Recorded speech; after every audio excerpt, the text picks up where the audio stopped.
Dean Evans joins us now thanks to Winning Edge Investments to preview the Silver Eagle up there in Sydney and also the Toorak Handicap at Caulfield on a Saturday afternoon. Good morning to you, Dean. Thanks for your time. Good morning, Gareth. How are you going? Good, thanks, mate. We might start with the big one here in Melbourne, the handicap over the 1,600 metres at Caulfield to kick off their carnival there with the Toorak. Of course, not kicking off in the first race. It's later on in the day, but I'm thunderstruck. Is he a good thing, or are you taking him on?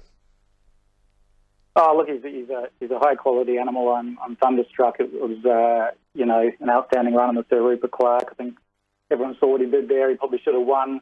And he won his prior two starts, and he'd run the quickest last 800 of the day in his past three starts. So, he's certainly a strong chance. But I think what's interesting about the Toorak, it's a handicap, and people are often trying to find those horses down in the weights that sneak up on the handicap a bit. If you actually look at the stats over the last 10 years, horses at 56.5 kgs or more, the sort of class runners, have won 6 of the last 10 from only 35 runners.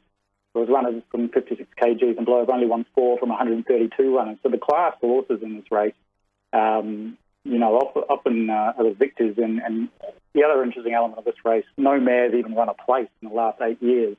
You sort of look at the top of the handicaps. You got Tapani and Sierra Sue, who are both mares.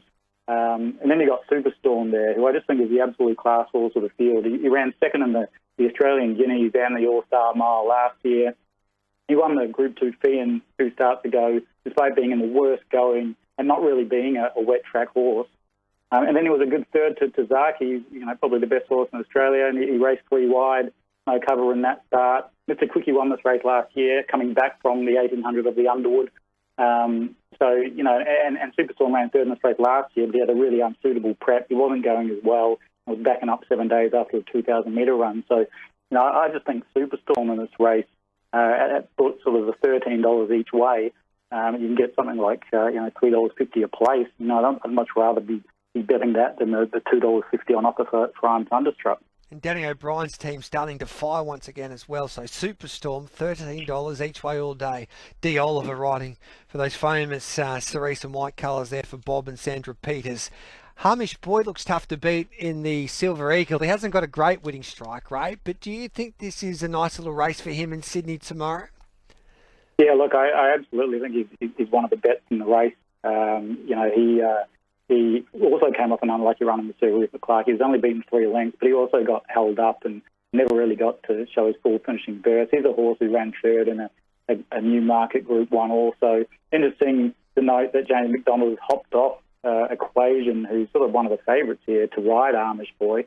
And absolutely, I think Amish Boy is probably one of the 2 bets in the race. The other horse I like is Vangelic. Mares have a good record in this race. Split won it last year, and they ran 2nd, 3rd, and 4th the year before. She's just got Group 1 form all over her. She was 3 wide, no cover in the 1400 Group 1 as a 3-year-old, and ran 2nd. And she was an unlucky 4th in the Coolmore Group 1, and probably could have won that with luck. She's only beaten 2.5 lengths in the Group 1 Queen of the Turf. Second up, she won a Group 2 level in the Golden Pendant. And you'll recall, I think, Gareth, we when I spoke with you about some futures bets earlier in the year, I sort of tipped her as a horse to back for the Invitation. She's got her Invitation. She's now one of the favourites in that race. I just think she maps beautifully here.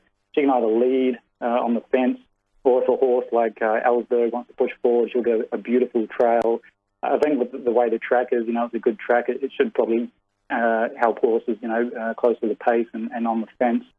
And I just think with that Group 1 form, both Vangelic and Amish Boy, I'm just surprised at sort of level weight that you can get $7 and $8 about these horses, when horses like Ellsberg, Count de Rupee and Equation are sort of $5 to $6, and they're really only proven at listed level, and they're coming off benchmark form, and they get no weight advantage.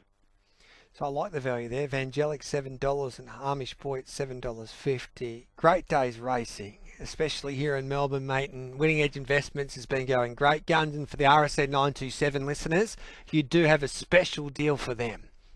Yeah, look, absolutely. Anyone who hops onto the website, goes to membership options and chooses whichever product suits them best, just type in the promo code RSN, and there's a 50% ongoing discount for their first membership.